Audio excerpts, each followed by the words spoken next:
Sergio Massa, buenas tardes, ¿cómo estás? Bien. No, bien. Dentro de todo bien, sí. ¿Estás consternado? Creo que todos, más allá de la idea política, más allá del partido, creo que todos estamos golpeados como sociedad. Sobre todo porque el domingo lo que debiera de ser la demostración de confianza de la gente para elegir un camino para los próximos 2 años, para el Congreso, para ver quién lo representa, termina cruzado, manchado por la violencia, la división, la pelea, la presunción de muerte. Y ¿Vos qué ningún país progresa cuando hay un clima de violencia, de fractura, de división. A eso iba, se enrareció el clima en la Argentina.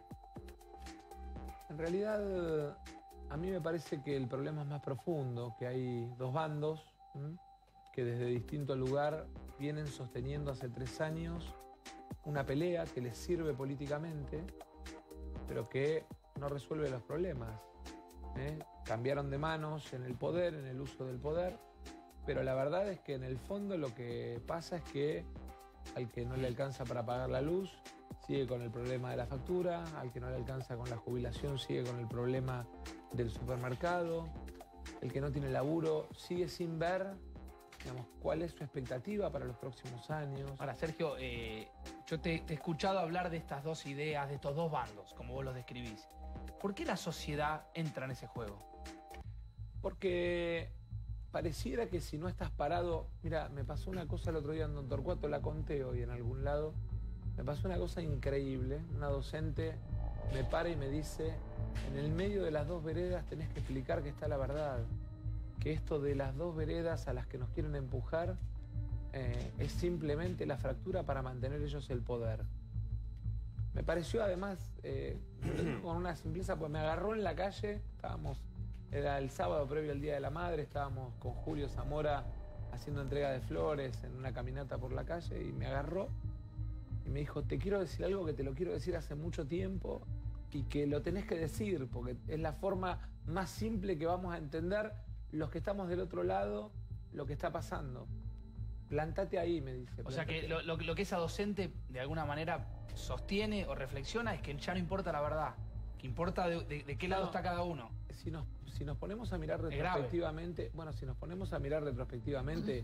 bueno, Seferino lo ha contado largamente cuando escribe, ¿no? Es parte del drama de la Argentina como país, ¿no? Esta idea de que en la teoría de la división, de los 2 demonios, de la pelea, digamos, se ha construido o acumulado poder de un lado o del otro.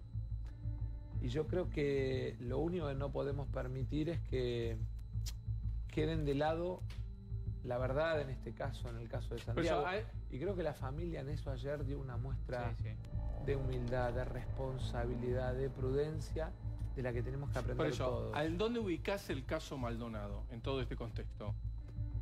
Si lo miro hacia atrás, en un fracaso del Estado en cuidar en el accionar de su fuerza de seguridad, de gendarmería, en el accionar de su fuerza de seguridad, en un hecho en el que lo que tenía que cumplir era una orden judicial y punto. Lo enmarco después en el uso político. Digo, todos queremos la verdad, todos queremos que Santiago aparezca con vida, todos desearíamos que Santiago no sea el cuerpo que se encontró en el río.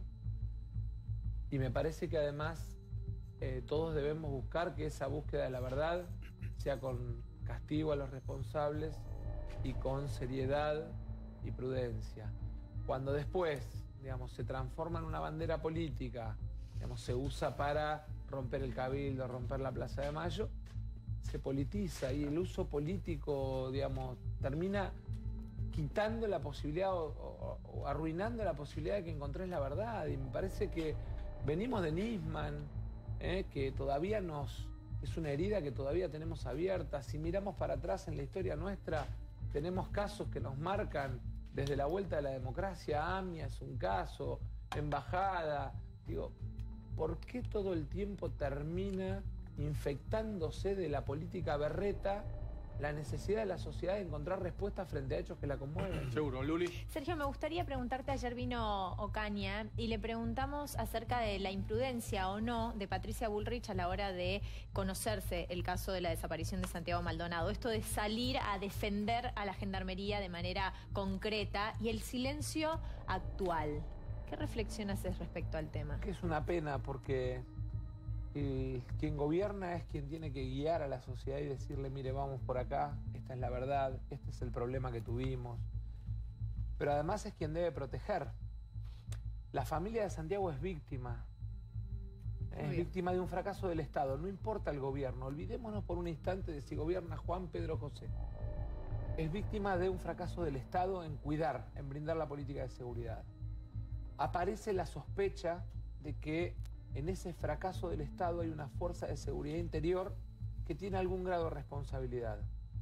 Vos, lo primero que tenés que hacer es abrazar a la víctima, cuidarla, porque es la que espera que el Estado la ampare cuando alguien, usando el poder del Estado, podría haber violado un derecho. Pensemos por un instante que esto no fuera el caso de Santiago. Pensemos que fuera un caso como los miles que hay de gatillo fácil. ¿Dónde se tiene que parar el Estado? Siempre del lado de la víctima. Totalmente. Para protegerla. Es más... ¿Pero en dónde vos ves que no protegieron a la víctima? 78 días sin llamar a la familia. ¿Quién te dijo que no la llamaron? 78 días, lo dijo ayer el hermano. ¿Vos crees que el hermano miente? No, acá ¿Vos crees que el hermano miente? No, acá lo que yo te digo es que esa información no es correcta. El primer día... De hecho, lo que hubo acá Pablo, es que Gerardo Milman, se comunicó con la familia y la ministra de Seguridad, la ministra de Seguridad debió haber, lo primero que debió haber hecho es ir a la casa de la familia. Sí, es cierto. Tengamos la información correcta. No, pero la información correcta, vos no le crees a la familia. ¿Vos sabés que la familia está siendo aguantada económicamente, que es lo que corresponde por el Estado? Eso se hace sin comunicación. La ley de víctimas. Pero eso se hace sin comunicación. Sí, claro que se hace sin comunicación. Perdón, ¿vos me estás diciendo que nos mintió el hermano ayer cuando dijo que 78 días sin que se hayan comunicado con él? No, no dijo eso. ¿Dijo eso? Bueno, a ver, está ayer el propio hermano hace hincapié que él se tuvo que quedar al lado del cuerpo 7 horas. Si eso no es una familia que digamos, que se siente completamente desamparada, ¿qué es? No creo en nadie. Eso es desconfianza. No confío en nadie. Bueno, ¿y qué Eso es de eso? confianza. No confío en nadie. A ver, si alguien que es víctima y que necesita la protección del Estado le dice a la sociedad que no confía en nadie, el mensaje es de fracaso de las instituciones. Digamos, y el problema es pretender plantearlo, y por eso vuelvo a lo mismo.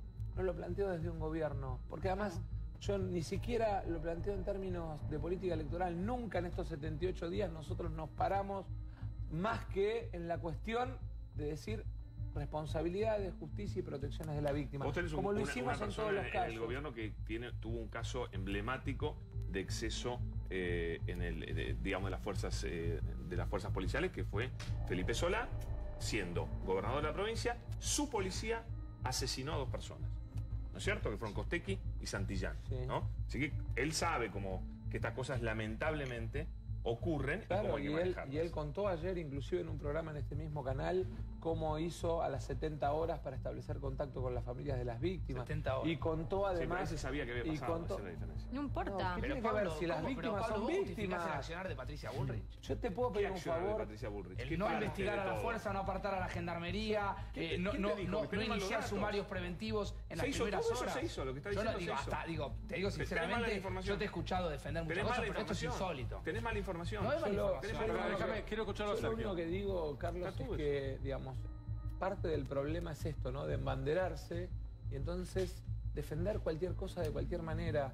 Y los argentinos tenemos que aprender que la búsqueda de la verdad no tiene una bandera partidaria o de defensa o de ataque a un gobierno. Yo quiero que a este gobierno le vaya bien. Yo soy adversario político. Pero la verdad es que vivo en este país y quiero que mis hijos crezcan en un país que crece, que es seguro, en el que los jubilados viven dignamente. Y esa cosa de transformar todo en el embanderamiento barra brava y berreta de la política y las campañas de trolls y las campañas de mensajes de texto. Digo, a nosotros nos han llegado a mandar, a muchos de nosotros, fotos de Santiago supuestamente en Chile. Sí. Digo, ¿para qué eso? Sergio, ¿Qué? nos queda nada más que 1 minuto para cerrar el programa. Me gustaría que en esa cámara le expliques a la gente en 60 segundos, quizás menos, por qué te tienen que votar el domingo. Yo, la verdad es que lo que le pediría a la gente que salga de la trampa de la pelea de barra bravas políticos, que vaya a votar pensando en su futuro, en su trabajo, en su jubilación en el 82, en que podemos vivir en un país seguro y sobre todo en que podemos construir un país unido, en terminar con toda esta pelea que hace que algunos cada vez sean más ricos mientras la mayoría se sigue jodiendo. Muchísimas gracias. No, de nada.